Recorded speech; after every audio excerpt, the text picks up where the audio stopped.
Good. Okay. Good afternoon, and welcome to PushTalk.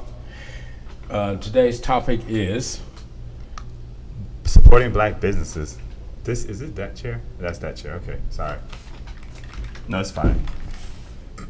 So today we're talking about supporting black businesses. So we have not done a push talk, I don't think, with both companies up today. So we got both logos up today. So Newbie Corp, I know that we actually are going to be showing an ad today. Are we going to show the RE ad today? The RE interview? No? Working on it? No, it's not ready? Oh, okay. Cool. So first off, we want to just start off by saying that we are back to doing our business of the week. And our business of the week this week is, James?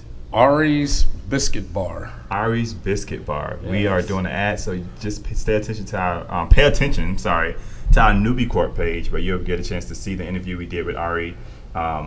It will be in the podcast, Dropbox and podcast videos. Disco. The interview we did with Ari about Ari's Biscuit Bar, that'll be going out later on today, as well as our promo of the week. So James, we're here to talk about supporting black businesses Yes. today. Yes, we are. Why is it so important that we support black businesses? Got to keep that dollar rolling through our community through black businesses. When you look at the number of businesses, businesses of the business landscape, you see that certain communities, that the dollar in that particular community, if it should happen to be Hispanic, Latino, Asian, Jewish, the dollar flips Right. multiple times on top of it, on top of each other before it leaves the community. And that's what we need to be establishing in our own communities as black businesses and black business owners. And it's going to help create growth and wealth within our own communities. Yeah, and I mean, most people don't even recognize, but the community that spends the most money in the American economy is the African American community. Yes. And imagine if we took back, we invested like the money that we're putting out to other businesses. Like, for example, most people don't even know, like most African Americans, I don't know about you, I buy Tide, right? I love Tide. I grew up on Tide. It's like my one washing powder, right?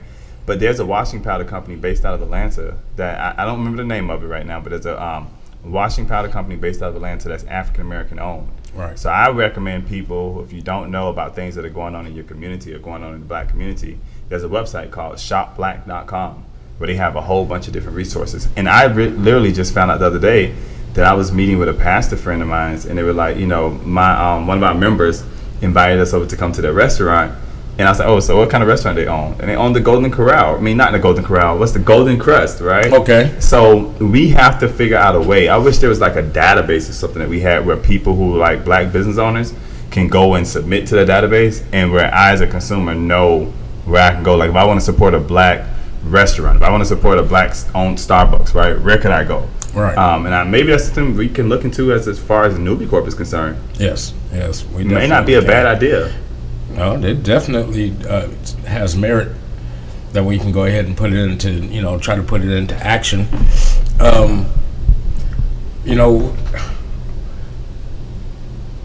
This topic, of course, reminds me so much of the various destruction of black business communities over the last century, I guess, and how those who want to be in charge, or oppressors, if you will, have gone way out of their way to ensure that black businesses, black business owners do not take a foothold. Right. And just continue to try to destroy it. However, with this new day and age that we live in today, technology driven, it's that landscape has changed quite a bit, actually, because you don't actually have to have a brick and mortar.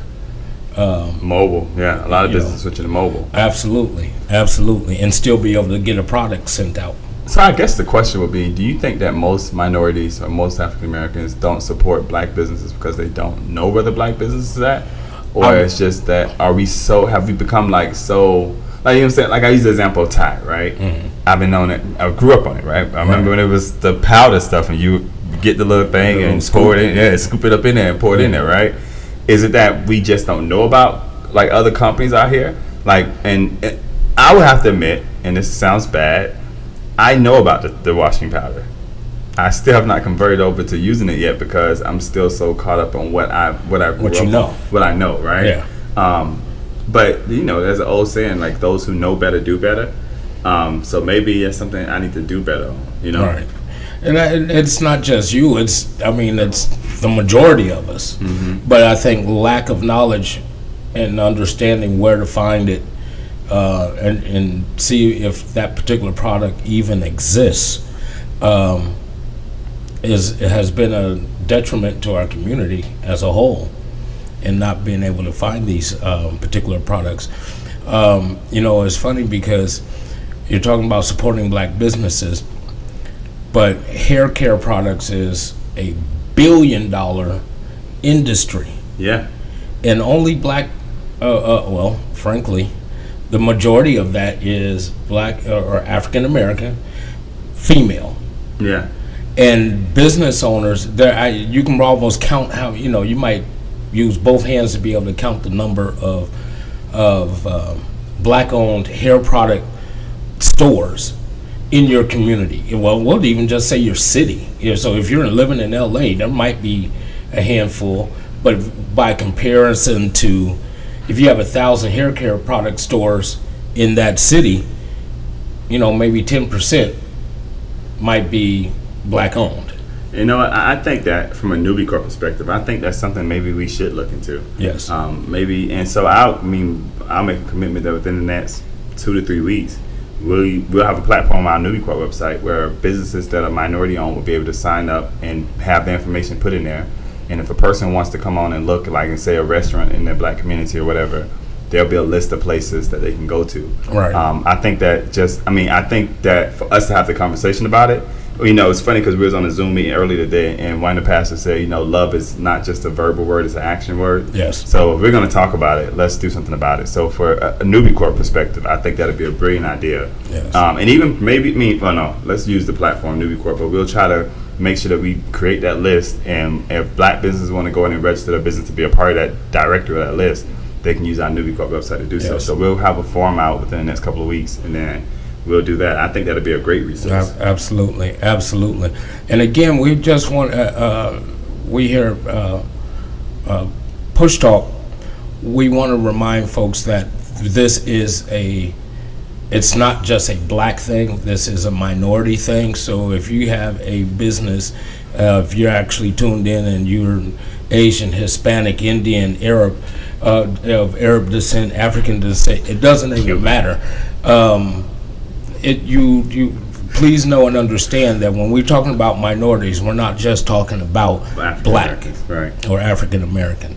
And so I want to make sure that our viewers and listeners understand that. Yeah. You know, far too often when people say minorities, they automatically assume black, and that's really not the case. So we just want to make sure that we, you know, reiterate that part of the conversation and what we are about. Yeah, and most definitely. And so we don't want to, I do want to kind of shift to something that we're getting ready to do this weekend. Yes.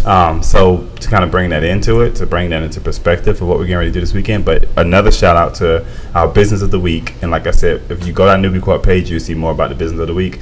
It's Ari's Biscuit Bar. And we'll also post her interview on there as well, since we don't have it ready for you today. We'll post it on there as well. It's cool. Yeah, it's cool. But we also want to make sure that we let everybody know PushTalk will be done every day starting Monday at 1 p.m. That's our goal, to try to do it every day.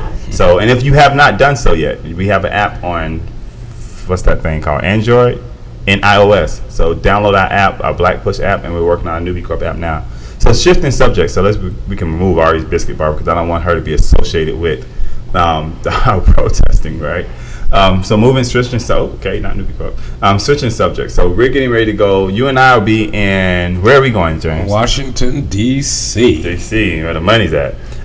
James and I will be in Washington, D.C., but our staff members will be here in Atlanta for what they call the March for Voting Rights. So it's in Atlanta, it's called the March for Voting Rights, and in D.C. it's called the March on Washington. Yes. But it's about voting rights, and it's about standing up and saying that we want to make sure that everyone has access and the right to vote. That's right. And some of and for people, and I harken on this so much, is the reason why voting rights is so important to me is that even when we think about, like right now we have President Biden, and President Biden's removing our troops from Afghanistan and removing people from Afghanistan. Right. That was a deal that was set up by the previous president for us to be out of Afghanistan, but by the end of this month, right?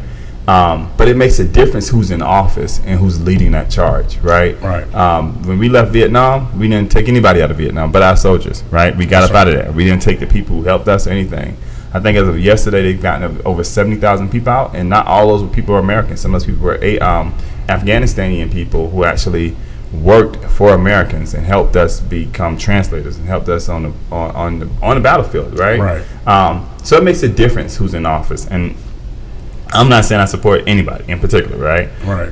But I do support the right that people have the access to being able to vote, and it should not be a difficult process. It shouldn't be.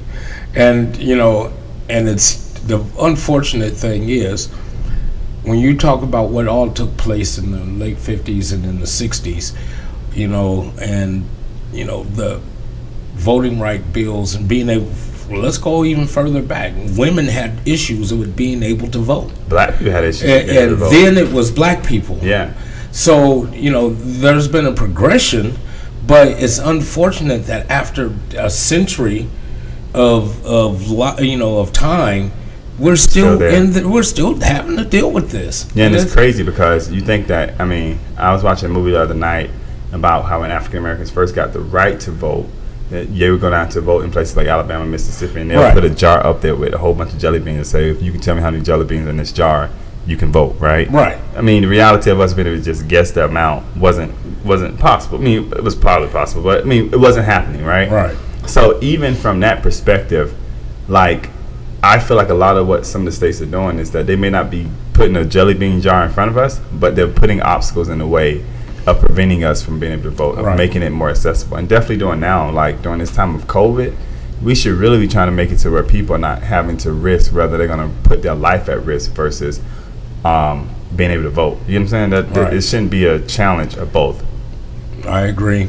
And, and I tell you, it is disheartening.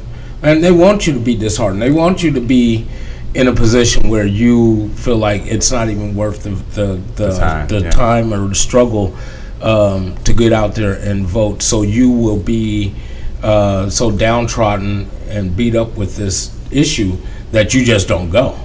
And it works in their favor. So if you're a person of color, definitely you need to get out there and make sure that your vote counts. Yes, sir. You got to make it worthwhile. There's been people who have fought and died previously, and since we happen to still be in this particular struggle, but for this particular issue, after all these years, if it's just the fact that we got to fight for it, we just gonna have to continue to fight. And the thing I would say too is that I have to give a shout out to so many different organizations here in Georgia. I can speak for Georgia, and I can speak for Florida and Texas.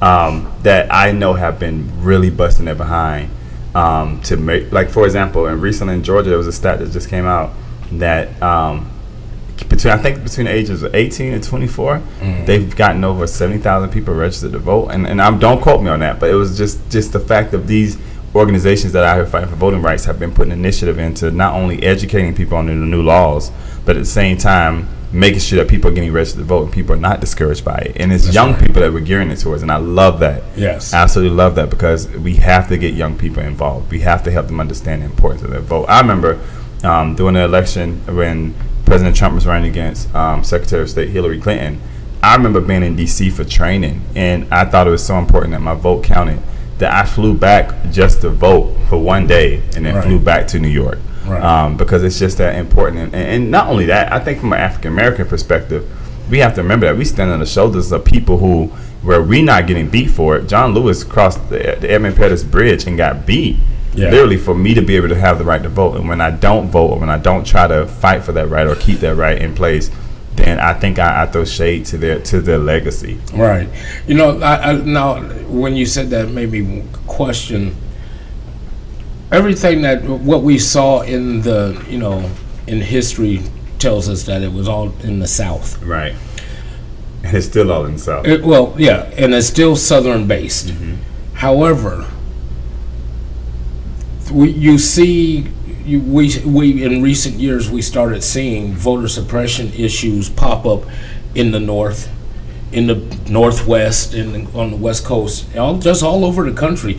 Areas that typically have been held silent. They really just didn't fight, against it. It just business as usual. But right. And nowadays you start seeing that these things are taking place all across the country, and it's very unfortunate that that we still have to deal with this, man. And that, and it really kind of, it upsets me. I'll just say it like that. I would even look at it's frustrating. Another thing that I find amazing is, like, we have to remember, like, the power of voting. Like, it's just not enough to say, okay, that person who I vote for is going to determine whether or not I get a COVID check, right? So look at California. We can use California as a prime example. They have people, you're from California, mm-hmm. have elected people who placed within the Constitution of California that, hey, if you can get 11% of people to say that governor needs to be recalled, that person can be brought up on ballot and can be recalled. The governor can be recalled. So right now, California is getting ready to recall their governor, and he won with over 63% of the vote. But 11% of the people who did not vote for him are able to decide whether or not his future, to bring him back to the ballot. Right. And it's so crazy because even though he's the only, person running on the Democratic side, there's so many candidates out there that right now, and some of them are not that, and there's some Democrats. I'm sorry, there are some people running on the Democratic side. So he can literally lose the election because of the fact that it's a majority vote, right? So he can lose the election because he may get 48% of the vote, and somebody else covers 49% of the vote because there's so many people in the election. Right. Like, he can literally lose the election. And we have to remember that when we vote for people like state representatives, for state senators, they control the Constitution for our state, right? They can make adjustments. We look at Fulton County right now. Fulton County here in Georgia. The state passed the law that changed the way we're able to vote, and where that gives themselves the power to go in and take over an election county or take over an election office if they feel like there's some irregularities in their way of counting votes, right?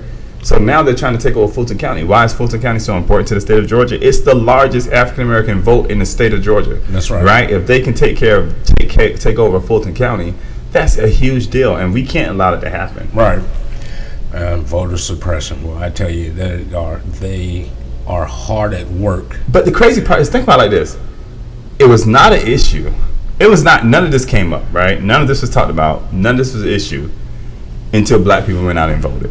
Right. The moment we went out and actually voted, now there's issues with voter suppression. Now there's a problem because if they're out there voting, we can't have that, right? Right. And we got to be so careful because if we don't pay attention to history, if we don't know our history, then history has a way of repeating itself, and we can't fix the mistakes of something that we don't understand. So someone like, and I'll just use him as an example since he just became a senator, Warnock. Mm-hmm. If he chooses to run for governor for the state of Georgia, that's going to be a big issue, and voter suppression will come into play on their behalf if they can flip Fulton County. Yeah. And you have enough small counties that will make a difference throughout the state. Yeah, but if you can get Fulton one or two large counties to go along with that, someone like Senator Warnock, who's running for re-election this year as a senator, but if he was to run for governor, but even if Stacey Abrams decide to run, Fulton County is a huge county. Yes, and it will make a difference in this election. I was going to say that midterms are rolling up on us, right, and midterms are the most, if not, I would say midterms are probably the most election, the one election that is most prevalent to our society, mainly because it deals with your community first. Right. It's city, it's county, it's state, and those people that you that are running for election are the ones who make the policy for your state. And with them, you definitely have to find someone that you feel you can trust or back. Vote your issues. Absolutely. And I tell you, it'll make a difference as to who is able to get in the office and what kind of law they're going to pass for your city, county, and state. With that being said, again, do everything that you can, not only to get registered, but get out there and actually place your vote. Learn and study what the issues are in your county, in your city, in your community, within your state. That way you have some knowledge on it. It's time out for us to just sit back and wait, and wait and be reactive when you can be proactive now when the midterms are still in front of us, so we can still make a difference. Yeah, absolutely. And if that means going out and doing a march, if that means holding up a protester sign, or in protest, if that means just camping out the night before at the voting, or knocking on doors and making sure people in your neighborhood are registered to vote. Load up your car, pick up truck, and do like they used to do back in the day. And I think it was Reverend Shannon who said that next time we go out on a date with somebody, right? First thing we need to ask them, but before we do anything, is before we pay for the bill, before we take them out, be like, wait a minute, are you registered to vote, right? It has to become that important because of the fact that we have to understand that if we don't take it seriously, like if we don't pay attention to this, then it will pass us by. So, I mean, we'll be out there this week. We'll be in D.C. Absolutely. Our staff will be here in Atlanta. And we're going to stand up. And I think that for those of us who have a platform that we can stand on, it's increasingly important that we use that platform to benefit those in which the community in which we serve. And at Black Push, we serve a community. I mean, voting rights should not be a black issue or a white issue. Voting rights should be an issue, period. Everybody deserves the right to vote. So let me ask this question. How did it become just a black issue? And that's based on history, right? Yeah. I think that everything now, when it comes down to America politics, everything is black or white. Right? If a person gets shot by an officer, and a black person gets shot by an officer, we stand in the streets and we yell and we protest. If a white person gets shot by an officer, we kind of act like it just doesn't exist, right? You never hear about it. We never really hear about it, put it like that.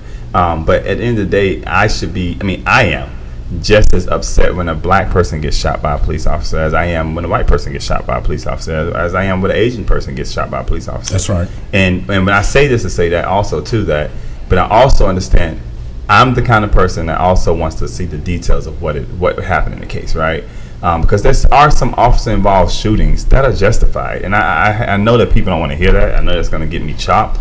But at the end of the day, these officers are trying to go home just like anybody else, that's right?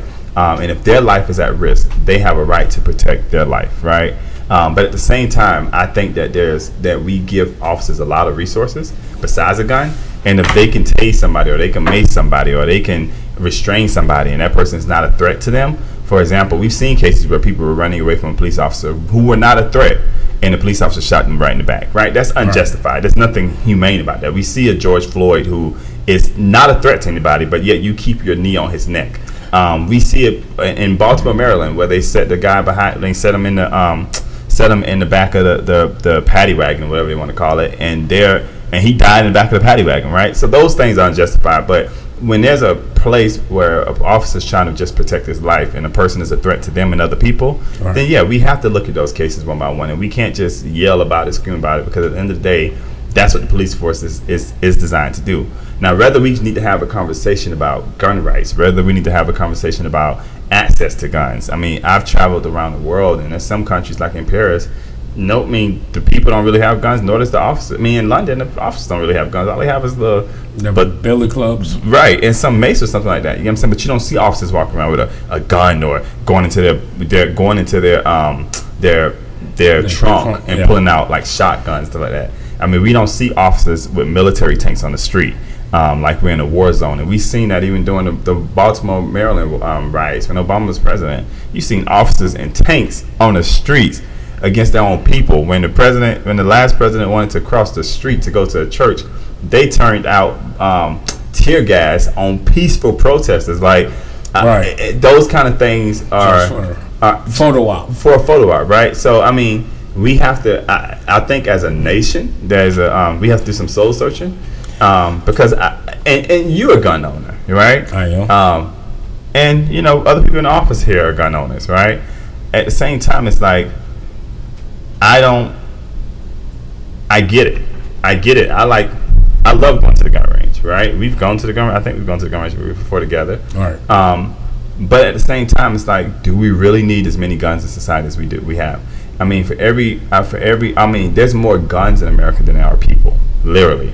And that just tells you about where we've come as a society. And I remember like 2 or 3 years ago, during the beginning of COVID, when I think you both purchased during that time, and we were, I was standing in line, and there were so many people in line. I'm like, why is everybody in line? Like, it was a long wait.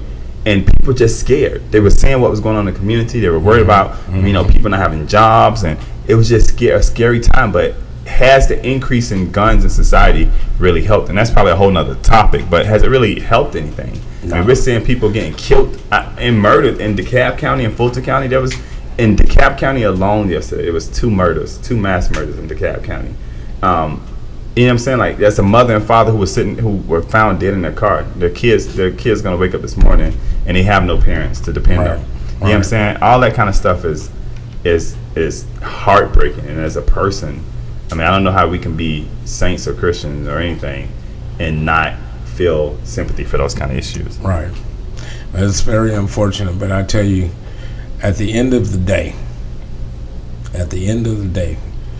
the media has put out there so much so in such a way that it has riled up certain groups or just people in general here in the United States, that the fear factor. And if you can get, people, gun makers and ammunition manufacturing plants have made a grip of money because of the fear factor.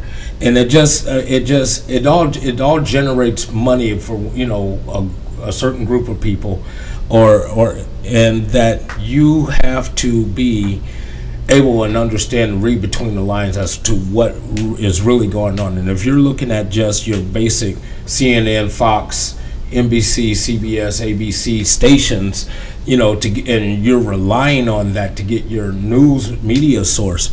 There are other avenues and platforms.